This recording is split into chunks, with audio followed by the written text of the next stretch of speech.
누가복음 9장 10절부터 17절까지 말씀 보겠습니다.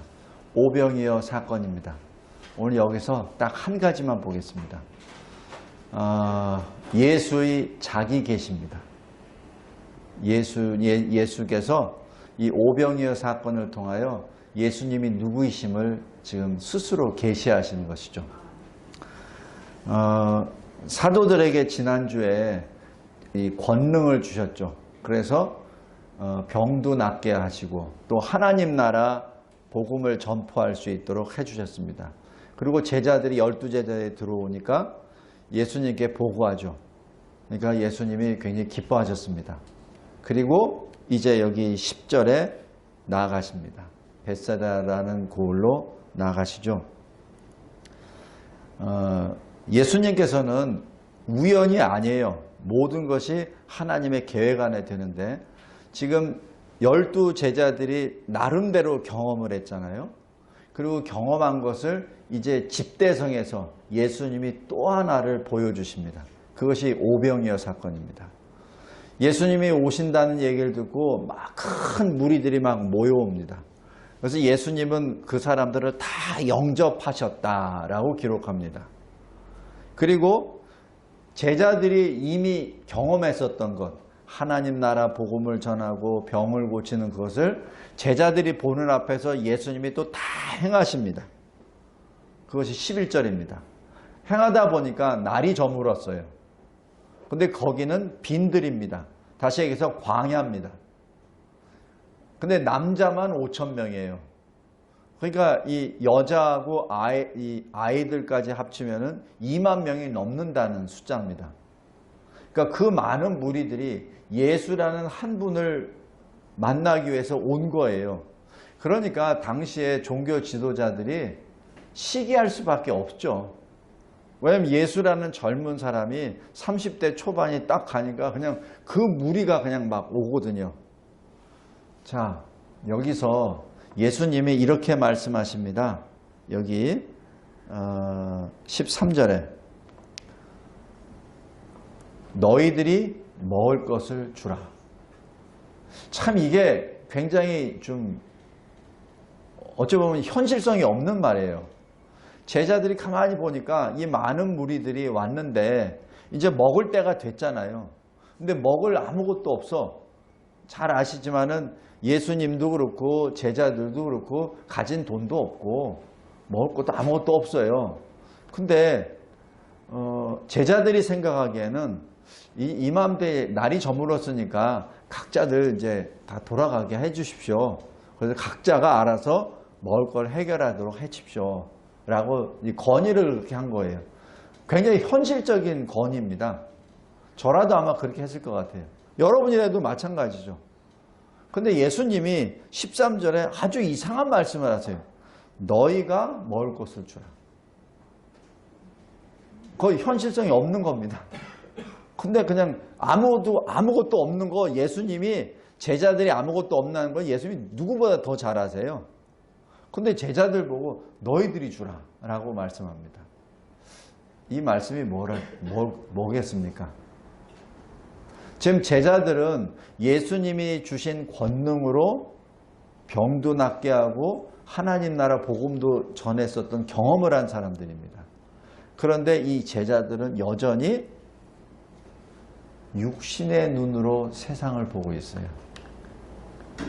믿음의 눈으로 지금 예수님이 바로 하나님의 아들이시오 그리스도라는 것을 이미 다 보여주시고 실습까지 다 해주셨는데 지금 제자들의 눈에 보이는 거는 하나님의 아들 그리스도가 아니라 그냥 자기랑 비슷한 선생이에요. 여기에 제자들의 한계가 여기 온 겁니다. 예수님이 말씀하신 것, 너희들이 주라 라고 얘기한 것은 내가 하나님의 아들인데 너희들이 나에게 기도하고 간구하고 그러면 너희들이 갖다 주면 될 것 아니냐라는 말씀이에요. 내가 이 천지를 창조하신 하나님의 아들인데 왜 걱정하냐는 얘기입니다. 왜 걱정하냐는 얘기예요. 왜 너희 너희와 함께 동행하시는 주님을 믿지 못하고 너희는 여전히 사람의 눈으로 세상을 보냐는 얘기입니다. 그리고 이 주님이 이렇게 말씀하세요. 제자들이 저희들에게는 어린아이가 가지고 있는 빵 5개와 생선 2마리밖에 없는데 이걸 가지고 도대체 어떻게 하란 말입니까? 라고 또 말해요. 그러자 예수님이 딱 첫 마디부터 이렇게 하십니다. 50명씩 앉게 하라. 50명씩 앉게 하라. 그러니까 5,000명이니까 대략 100개 그룹이 되겠죠. 50명씩 앉게 하라. 그러니까 제자들이 이렇게 해서 다 앉혔죠. 그것이 시간이 그렇게 오래 걸리는 시간은 아니지만은 순식간에 걸린 시간은 아니라고 봅니다. 왜냐하면 사람들이 많이 몰렸으니까 50명씩 앉으십시오. 이렇게. 그래서 100개 그룹이 나왔죠. 그러자 예수님이 그들이 다 보는 앞에서 가지고 있는 빵 5개와 어린이 도시락입니다. 빵 5개와 생선 2마리를 들고 하나님 아버지께 감사기도 합니다. 이것이 지금 제자들에게 보여주시는 것이요. 지금 이 무리들에게 보여주시는 겁니다. 뭐냐면은 바로 이 모든 것은 바로 하나님이 주신 것이다라는 것을 지금 보여주시기 위한 것이죠. 그리고 감사기도 하고 제자들에게 여기 16절 보면은 제자들에게 주었다라고 기록합니다. 그리고 제자들이 나누어 주게 했다라고 얘기했는데 남자만 5,000명의 그것을 지금 예수님이 감사기도 하고 제자들에게 12명 제자들에게 나누어 주시고 12명 제자들이 지금 나누어 주신 거죠. 그럼 이 장면은 도대체 어떻게 해석해야 됩니까? 잘 생각해 보십시오. 빵 5개가 50명씩 전해주려면 최소한 이렇게 가져가야 되지 않습니까? 근데 예수님은 분명히 예수님 손에 빵 5개하고 생선 2마리밖에 없었는데 제자 베드로가 받는 거는 이만큼 받아요. 그죠? 받고 그냥 가. 안드레가 또 이만큼 받고 또 가. 지금 그걸 누가 보고 있죠? 제자들이 보고 있습니다. 근데 어떻게 나타나는 건 저는 몰라요. 제자들은 그냥 받기만 하니까. 자, 저도 이 말씀을 계속 보면서 묵상하면서 설교도 여러 번 해봤지만은 이번은 좀 다릅니다. 어떻게 받았을까? 그 빵 5개가 이만한 광주리로 최소한 바구니로 된 것을 받아야지 50명씩 나눠줄 텐데. 그죠? 그거를 제자들이 이렇게 받았을 때 그 순간에 어떤 모습이었을까라고 얘기합니다. 성도 여러분, 이것이 바로 사도들이 직접 체험한 역사입니다. 이 복음서에 보면은 여러 가지 일들이 있는데 사복음서에 변함없이 똑같이 기록되어 있는 내용이 바로 이 오병이어 기적입니다. 왜냐하면 12명의 사도들이 현장에 있었고 현장에서 그 빵과 생선을 날랐었기 때문에 그 복음서에 정확하게 기록이 됩니다. 지금 사도들은 바로 주님이 주시는 그 빵을 어떻게 됐는지는 모르겠지만은 분명히 받아서 지금 5,000명, 남자만 5,000명, 총 2만 명에게 다 주었습니다. 그리고 17절 남은 조각 그들이 다 배불리 먹고 장정이 5,000명인데 장정만 배불리 먹고 남은 조각이 12바구니였습니다. 12바구니 뭐죠? 12사도가 한 바구니씩 전부 다 가져왔다는 얘기죠. 자, 여기서 첫 번째, 예수님은 생명의 떡이십니다. 생명의 양식이십니다. 바로 그 자체로 지금 하나님이 주시는 광야 시대에 주셨던 그 만나의 이적을 예수님이 직접 보여주신 것이죠. 그러시면서 하신 말씀, 내가 생명의 양식, 생명의 떡이니라. 그 얘기는 뭐죠? 예수님을 믿어야 산다는 얘기입니다. 사람은 떡으로만 살 것이 아니요 빵으로만 살 것이 아니요 하나님의 입에서 나오는 그 말씀으로 사느니라는 신명기 그 말씀을 직접 여기서 계시하신 겁니다. 그리고 두 번째, 여기 14절 보십시오. 너희들이 지금 50명씩 안치라 라고 얘기하죠.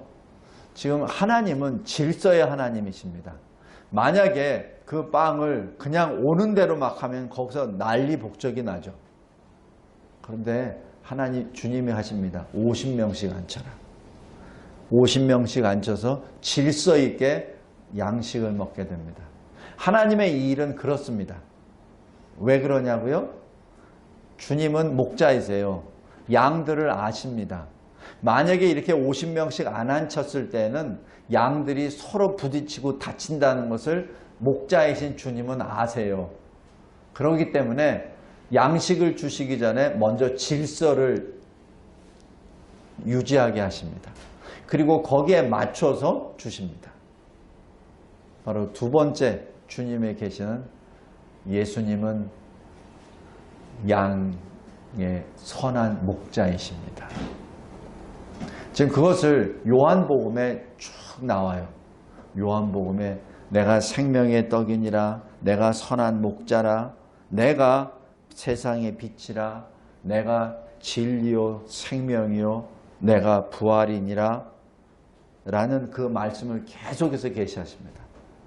그러면서 가장 중요한 것, 내가, 바로 내가라는 그 말은 I am 이라는 그 말 자체는 모세에게 계시하셨던 스스로 있는 자, 바로 여호와 하나님이라신 뜻입니다.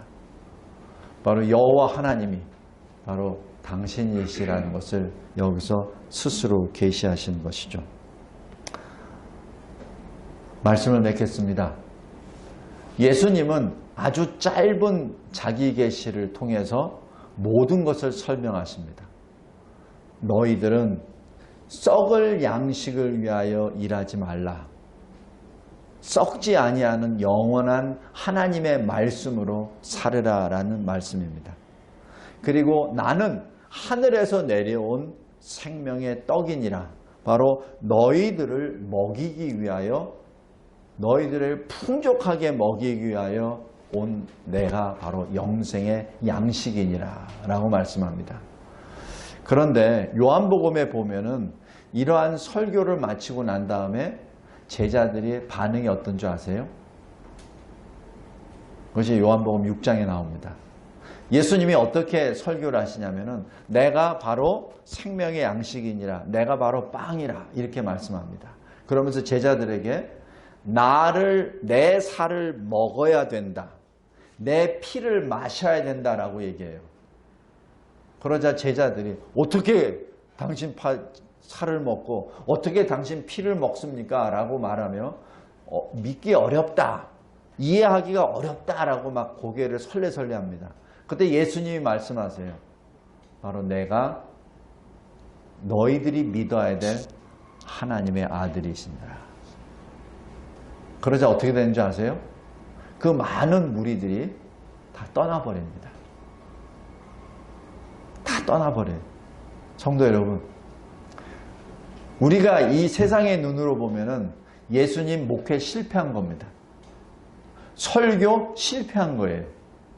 그 설교 안 하면은, 그 설교를 안 하셨다면 그 많은 무리들이 예수님이 가실 때마다 막 모였을 거 아닙니까? 그죠? 여기 누가복음에는 그 기록하지 않았으나 요한복음에 나옵니다. 예수님의 그 설교로 말미암아 다 떠나버립니다. 그리고 그 이후에는 12사도밖에 남지 않습니다. 12사도에게도 말씀하여요. 너희들도 갈 테냐? 그러자 베드로가 말합니다. 주여, 주님이 하나님의 말씀인데 우리가 어디로 가리이까? 라고 하면서 12사도가 예수를 계속 따라갑니다. 다시 얘기해서 이 오병이어 사건 이후 예수님의 그 설교, 내 살을 먹고 내 피를 마셔야 된다. 즉 내 말을 믿고 내가 하나님의 아들이라는 것을 믿고 따르라라는 그 설교 한마디, 그 한마디 때문에 5,000명의 무리는 다 떠납니다. 다 떠납니다. 그리고 나중에 12사도도 예수님이 붙잡혀 가실 때 또 다 떠납니다. 성도 여러분, 꼭 명심해 둘 것은 우리 눈에 나타나는 수나 규모가 좌우하는 것이 아닙니다. 바로 진리입니다. 진리이신 예수 그리스도를 바라보았을 때 하나님이 그 길을 열어주십니다. 우리 이 시대 사람의 마음을 기쁘게 하랴, 하나님의 마음을 기쁘게 하랴 라고 했을 때 하나님을 기쁘시게 하는 저와 여러분이 되길 바랍니다. 예수님이 끊임없이 이적을 보여주시는 것은 예수님이 하나님의 아들이요 그리스도라는 것을 계시하시는 그 방편이지 다른 게 아닙니다. 그 표적의 마음을 빼앗기지 마시고 그 표적을 통하여 예수님을 만나길 바랍니다. 또 이 시대 많은 사람들이 이렇게 하는 것도 예배래 라고 해서 갈 때 거기를 따라가지 말기 바랍니다. 작은 수라도 온전하게 주님만을 바라보며 따라가는 그 길을 걸어가기 바랍니다. 예수님은 그 길을 따라오는 자를 기뻐 영접하십니다. 주님이 하신 말씀 꼭 기억하십시오. 넓은 길로 가지 마라. 좁은 길로 가라. 협착한 길로 가라. 넓은 문으로 들어가지 마라. 좁은 문으로 들어가라. 그것이 이 마지막 시대 우리가 걸어가야 될 그 길입니다. 기도하겠습니다. 하나님 아버지 감사하고 감사합니다. 우리 주 예수 그리스도께서 이 오병이의 표적을 통하여 스스로 계시하신 그 현장 가운데 우리가 서 있나이다. 하나님 두려워하지 않게 하여 주시고 단지 내 배를 채우기 위하여 주의 이름을 부르는 것이 아니라 주님의 영광을 나타내는 주의 참된 백성의 인생이 되게 하옵소서. 많은 사람들이 움직인다고 하여 그곳으로 마음이 빼앗기지 않게 하여 주시고 진리 되신 예수 그리스도 말씀을 조차 걸어 나아가는 우리 모두가 되게 하옵소서. 깨어있게 하옵소서. 그리고 두려워하거나 무서워하지 않게 하여 주시옵소서. 하나님께서 주시는 놀라우신 은혜로 이 어둠의 길을 걸어가게 하옵소서. 예수 그리스도의 이름으로 기도드리옵나이다. 아멘.